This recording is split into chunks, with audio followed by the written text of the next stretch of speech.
ডাকি আঙ্গো যা সুন্দর করে ডাকি বসি আর ডাকি লিয়া গো চলো মারি ফেলে সুদানি ফোন মারি ফেলে বসি আর ডাকি লিয়া গো যা এদিন ঘরানা বল তুমি তো সুরমার সুদি বসি আর ডাকি লিয়া গো যা আম ঘরতে গাল বিড়ি গো কক্সবাজার শহরের মহাজের পাড়ায় আওয়ামী ক্যাডার চিহ্নিত সন্ত্রাসী সাইদ মোহাম্মদ কায়সার ওরফে বাক্কু বেপরোয়া হয়ে উঠেছে।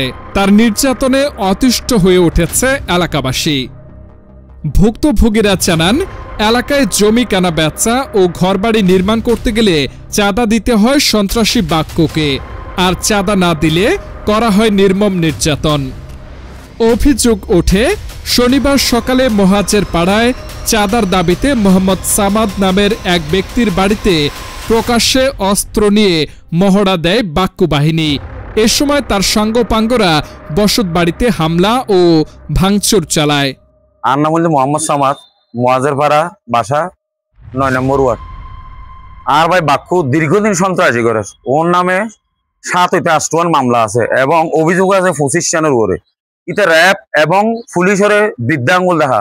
আজ ইয়া যখন আর গরম মাঝে টিন মারতে এসছে, তখনও উইটারে বড় বড় ফাত্তর মারি মারি দৌড়াইয়ে এবং আর ওরা আহত করছে এবং আর ফিসত তো বন্দুক আনিয়ে হতে তরে মারি ফেলাই না কেন দে এবং আর তো ভিডিও ক্লিপও আছে। এখন আইনের প্রতি শ্রদ্ধাশীল, আইনের প্রতি শ্রদ্ধাশীল ও আর পরিবারের আর মাইয়া আছে, কলেজ পড়ুয়া মাইয়া আছে। ইতারা ওর বইয়ে প্রায় ১ মাস আনিক নানার বাসাত গিয়ে গই ওর বইয়ে মারি ফেলাই হাড়ি ফেলাই। আর কিছুদিন আগেও পেট্রোল মারি ঘর জ্বালাই দিবাল্লা বলে গিয়া করছি, ডাইরেক্ট আর ঘরের মাঝে পেট্রোল আইন অভিযোগ করছি এবং আর মিস্ত্রি অভিযোগ করছি। ওর নাম ২৫ জন অভিযোগ আছে, ৬ মামলা আছে। ও এখনো পর্যন্ত পুলিশে ওর গ্রেপ্তার গেল না করেন। ও কক্সবাজারের শীর্ষ সন্ত্রাসী। ওইটা দীর্ঘদিন ধরে চাঁদা দাবি করে, আর তো প্রতিদিন তো চাঁদা দাবি করে। আর চাঁদা নদিলে মাত্র গরম মাঝে ইট মারে, এই মারে সেই মারে। তো কিছুদিন আগে মিস্ত্রি মাঝে আজ এই তারা হাজগিতে যাই মোহাম্মদ বাক্কু আর দল কুপাইয়ে, তারপর আর দৌড়ালো গিয়ে তারপর এক এক আর ৩-৪ মতো হাজগিতি আর আব্বা দৌড়াই আবার লাস্টে বন্দুক লই দৌড়াস মারি ফেলাইম হাড়ি ফেলাইম আবার তারা আর অভিযোগও দি আর দনের পর আবার আর দৌড়ালো গিয়ে দল লইরে বন্দুক লইরে আর হাম করি না ফাম করি না হাজগিতে গিয়ে আর দৌড়ায় নগরীশ প্রবেশ আর নিরীহ মানুষ আর এখন ঘর থমকি থমকি দেয়।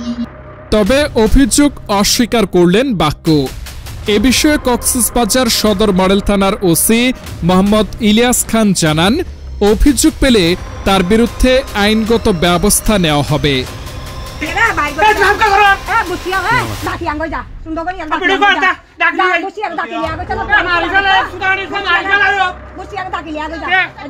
নিউজ ডেস্ক, কক্সবাজার জাগো নিউজ।